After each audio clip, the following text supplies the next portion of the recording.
we didn't actually have a phone in the house until I was 14. Really?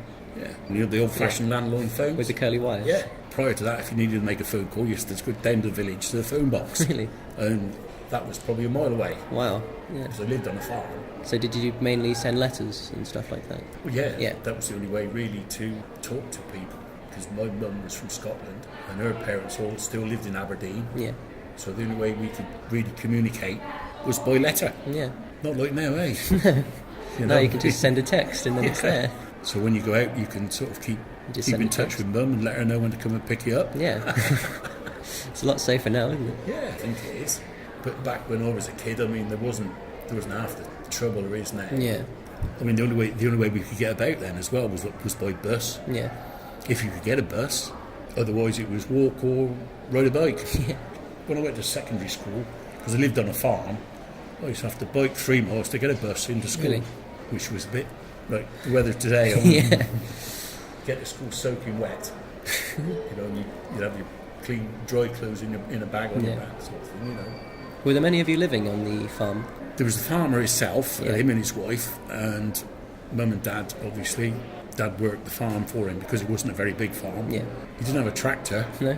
No, it was So it was horse and cart. all done by hand? Yeah. Wow. Remember once when I was probably about 13, Dad had got the flu, the farmer had got the flu, and I was the only one fit, and I had to go and do Dad's work for him. Really?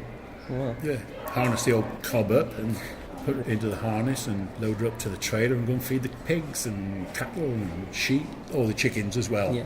So it was the sort of stuff he had on the farm, you know. What did you do for fun when you were on the farm? We used to make our own fun. Yeah. Yeah, I'd take the dog for a walk. Me and the old dog would go for walks for hours. And when my brother was old enough, we'd take him as well, especially holidays. I wouldn't say we were feral, but almost. So what do you do in your holidays? Well, normally I go out and see my friends and we organise that. We get our mums to talk or whatever and then we meet up. But sometimes I just like to go around the village and climb trees and run around the field with my friends. You still climb trees, do you? Yeah. I fall out of a few of them. Good. Yeah, and then we go on holiday. Imagine that's a lot different now, because... You know. Well, yes. Well, we either get on the plane and we go off to, like, Turkey and Greece or somewhere, or we like, get the car, fill it up and go down to Cornwall or something. It's actually really fun. I think the first time I went abroad, I was about 11, roughly, and we went to Turkey, and that was really different because, like, it's really hot, and, like, you know, the moment you walk off the plane and it just kind of, like, hits you in the face. Doesn't it? Yeah. Yeah.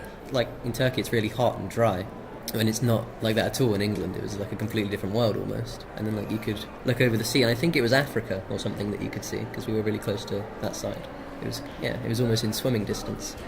I was just thinking about holidays we had when I was a kid. There was no motorways in England then, apart from a little bit of the M6. The original piece of the M6 was built round by Preston, I think. So to go to see my grandparents in Scotland, we used to catch a coach in Cheltenham, and that used to take 22 hours to get to Aberdeen. Really? Wow. And by the time we got there, I think I was just about enough of buses. How long would you go and see them for? Oh, we'd have a couple of weeks. Yeah. Yeah, at least. Because, I mean, it was like virtually a whole day either end travelling. Yeah. And you've got a day to recover. Yes, we used to have 2 weeks. And I think the first time I went abroad was actually when I joined the Navy. There was no sort of package holiday. It would have been 1970s, I suppose, before package holidays took off. Were there any planes back then? Oh, yes, yeah. Would you just have to be, like, really wealthy to fly them? We did, yeah. The original jet aircraft was the Comet. And prior to that, they were turboprop. But the Comet was the first jetliner. Yeah.